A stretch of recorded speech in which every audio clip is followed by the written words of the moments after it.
Šiandien istorinė praeitis, į kurią atsigrėžėme ne tik veidu, bet ir sielą, įgyja naują statusą. Norime žinoti, suprasti, panaikinti ir baltus, ir juodas dėmes, kurios likę mūsų atminty. Artėjant kovo 11-ąjį. Čia patoje mokykloje, kur kadaise teko mokytis, kur pirma mokykla, tenais, kur paslėpti už šito ekrano, tai buvo toks mokytojų kambarys, ilgas koridorius ir ten man irgi teko stovėti veidų į sieną, atlikti bausmę už kažkokį tai nusikaltimą. O čia buvo komjaunimo prožektorius toks labai veiksmingas šitoj vietoje, netoli, kur sėdė mūsų muzikantas ir Regina.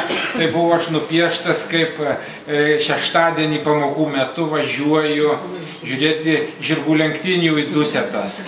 Tai tokie kažkaip įstrigę, bet tokie malonus tokie atsiminimai vis tiek kiekvieną kartą. O šiandien tai mes tokia knyga. Knyga iš esmės tai atsirado dėl to, kad čia yra Andrius ir Andriaus, reiškia, viso gyvenimo, viso jo, reiškia, tokio buvimo nuo partizanavimo laikų iki šiandienos jo gyvenimo, kaip ir vienas dalykų yra jo, reiškia, išsaugotais dokumentais, atsiminimais, laiškais, fotografijomis ir gimė šita knyga, kuri, reiškia, apie kurią šiek tiek papasakosiu. Matote čia dabar jos viršelį. Aš iškart noriu pasakyti, kad tai nebuvo mūsų tikslas suvedinėti kokias tai sąskaitas, ieškoti kaltų, teisti arba bausti. Tai buvo iš esmės stengimasis pasakyti tiesą. Stengimasis pasakyti tiesą ir kalbėti pirmiausia dokumentų ir faktų kalba, tai, kas yra išlikę rašytiniuose dokumentuose. Ir vienos, tai yra barikadų pusės, sakykime, partizanų, kovojusių, artinusių mums tą kovo 11-ąją, ir kitos barikadų pusės, tai yra tų dabar, kaip mes įvardinam, represinių struktūrų, kurie kovojo prieš partizanus ir kas jų dokumentuose. Sakykime, tai yra pagrindas. Šitą knygą, kas imsis skaityti, bus labai sunku skaityti ir tai ne romanas ir ne nuotykių kokie tai, suprantate, ne blindos istorijų knyga, tai iš esmės, sakau dar kartą, tokių dokumentų ir dokumentinių liudijimų kaip ir rinkinys. Tai buvo tokia mokslininkų komanda, kuri susitelkė iš Vilniaus universiteto, iš Latvijos valstybės archyvo, iš Rygos. Ir va tokie žmonės kažkaip tai, kurie tą dalyką pasižiūrėjo taip, tokie profesionaliai vertindami visą šitą palikimą, sugulė į šitą dalyką. Dabar aš noriu pakviesti pagalbininkę, kuri valdo gerai. Yra, reiškia, Vaičienų, brolių partizanų tėviškė, Vaičienų kaime ir pratarmė, kurią parašė kovo 11-osios akto signataras Algirdas Patackas. Tokia mūsų pradžia. Kaip matot, herojus nuotraukoje ir tas, kuris atsėdė dabar prieš jūs, Andrius Dručkus, ir įvadas. Ir šitame įvade jis papasakoja ir šneka. Na, įvadą parašėme mes, reiškia, aš su Gintaru Dručkumi, su jo sūnumi. Mes parašėme tą įvadą, kaip radusi ta knyga ir kas yra toje knygoje. Ir tai vat 2-3 puslapių knyga, kuri pasakoja, kas čia yra. Vat mes Andriumi ir pradedame šitą knygą. Ilgiausias skyrius, kai Gunaras Bluzma ir Janis Viliumas. Tai yra įlūkstės. Arba dabar kalbininkai jau siūlo vadinti, mūsų krašte yra įlūkstė, kalbininkai sako, tai yra alūksta. Reiškia, Tėvynės sargų partizanų pulkas ir jų bendražygiai lietuvių partizanai. Tai vat apie lietuvių ir latvių partizanus, tai šitas dalykas ir apie jų, reiškia, kovas. O šitas vat kryžius, mato, toks paminklas yra pastatytas Latvijoje. Pakelyje, kas esate važiavę, visi netoli mūsų, tarp Subatės ir Eglainės. Kita buvo partizanų spauda, išlikę 8 laikraštėliai, išlikę turbūt dar mažiau turbūt atišaukimų. Bet čia yra šitas fragmentas, rašomosios mašinėlės, kurią naudojo partizanai. Tai sako, kad šitame skyriuje knygos yra šnekama apie spaudą jų, laikraštėlius ir atsišaukimus, kurie buvo mūsų krašte, mūsų apylinkėse prieš 60 metų. Knygoje man pačiam buvo labai įdomu. Matote, reiškia, čia yra Balio Vaičėno dienoraštis ir Blokio rinktinės partizanų laiškai. Tai čia yra pats tiesiausias liudijimas, nepasakojimai mūsų ir niekada aš ten klausinėjau kažkieno tėvelį, kaip ten buvo, kaip ten ką, bet čia yra laiškai, užšifruoti jų dažnai, bet jų išlikę partizanų laiškai vienas kitam, o pradžia, mato, tokia yra labai tokia, kas čia per pradžia, mato, tokie juodi išdeginimai.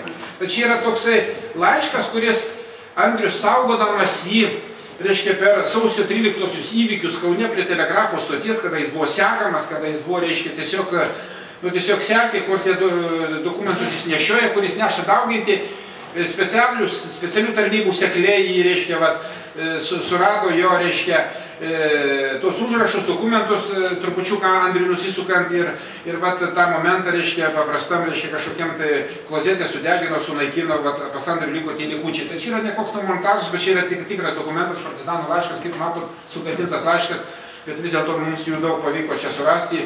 Jie yra iššifruoti visi laiškai, surinkti, kad būtų įskaitomi, su komentarais. Tai yra Maniuliškių kaimas, Pailgių kaimas. Sakykime, visi gerai žinot šitą Juozapavą, Lukštinius, Salinių ežerą. Už Salinių ežero yra, man Genutė pasakys, yra derviniai, taip? Už dervinių Vėdariai. Už dervinių Sviliškės. Sviliškės. Tada Vėdariai. Tada Vėdariai, bet ten pat jau ir Maniuliškės. Ir ten pat yra Maniuliškių kaimas, tai kiek čia būtų tiesiai turbūt nuo Aleksandravėlės, žinoma, gerokai arčiau, bet čia gal būtų 13-15 kilometrų. Tai pat visas gyvenimas ir sukasi, reiškia, apie tą vietą, apie tą šeimą, tai yra Antano Streikaus, kurį matote kairiai pusėje. Čia yra, reiškia, Antanas Streikus, šeimos galva ir tėvas. 1918-20 metų mūsų nepriklausomybės kovų savanoriais, kilęs iš Maniuliškių kaimo ir jau, reiškia... Klaudijui išreikšti padėką už Kriaunų krašto garsinimą ir žmonių įamžinimą, bendradarbiavimą su Kriaunų krašto arba aplinkinių kraštų kaimų žmonėmis. Ir šiandien tikrai šitas knygos pristatymas, kaip ir Klaudijus sakė, čia trumpa istorijos atkarpa. Ir, kaip tas sako, tų istorijų tikrai gal dar bus ir ateities, kas gali surinkti ir kaupti. O mums jaunesnį kartą, tų įvykių neteko matyti, mes tik galėsime iš tokių knygų, iš kino filmų, iš nuotraukų susidaryti vaizdą apie tą tikrai nelengvą tos mūsų valstybės ir mūsų nepriklausomybės eita ir ilgą kelią. Ačiū, Klaudijau, tikrai. Ir kad nepristiktumėt dabar jūs stiprybės, mes iš savo laukų surinktų varpų iškepėm duonos ir jums tikrai ją įteiksime. Turėkit toliau stiprybės.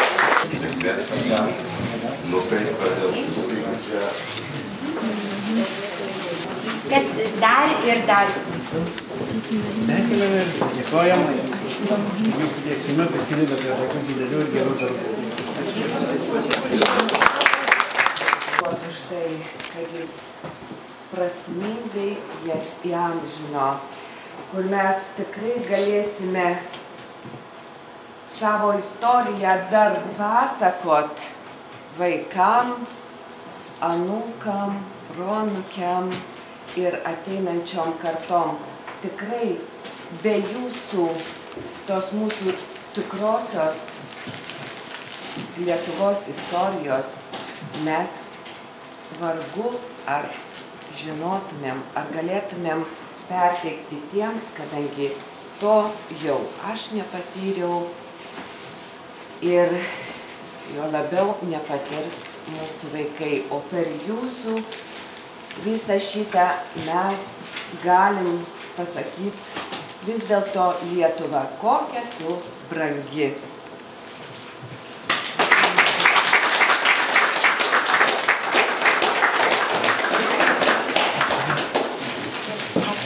Ačiū Jums už istorijos pamoką. Čia buvo istorijos pamoka. Ir aš, klausydamas Jūsų pasakojimus, taip man užkliuvo datos. Apie streikų, kurį labai daug šnekėjom. Tai su mano tėvu 1 metų gimimo, 23. Vaičėno žūties diena, aš gimęs 51 metais balandžio 10. Reiškia sekančią dieną, kai aš gimiau, Balys Vaičėnas su savo draugais žuvo. Iš tikrųjų, mes tos istorijos, mes esam to karta, matyt, kuri istorijos nežinojame. Nes mūsų jos paprasčiausiai nemokino. Mano bendramžiai, kurie, sakykime, esat čia truputį vyresni galbūt, arba kažkiek tai jaunesni, prisimint, kad mokėmės mokykloje istoriją. Tai buvo TSRS istorija, aukštoji mokykloje mokėmės TSKP istoriją, o Lietuvos istorija tuo metu buvo plona tokia knyga. Iš tikrųjų, jeigu prisimint, tikrai mes jos puikiai nežinojom. Tai ačiū visiems tiems, kurie dabar mums padeda tą istoriją mokytis iš naujo. Trūkumo arba iš kitų dalykų. Labai dažnai remiamasi tokiais faktais, kažkas pasakė, kažkas girdėjo, bet labai gerai, kada yra gyvi žmonės, kurie tą matė ir gali pasakyti. Tai ačiū Jums už visą tai, ką Jūs atlikot. Ir čia Jums tikrai pravers knyga tokia irgi istorinė apie Lietuvos gražiausias vietas.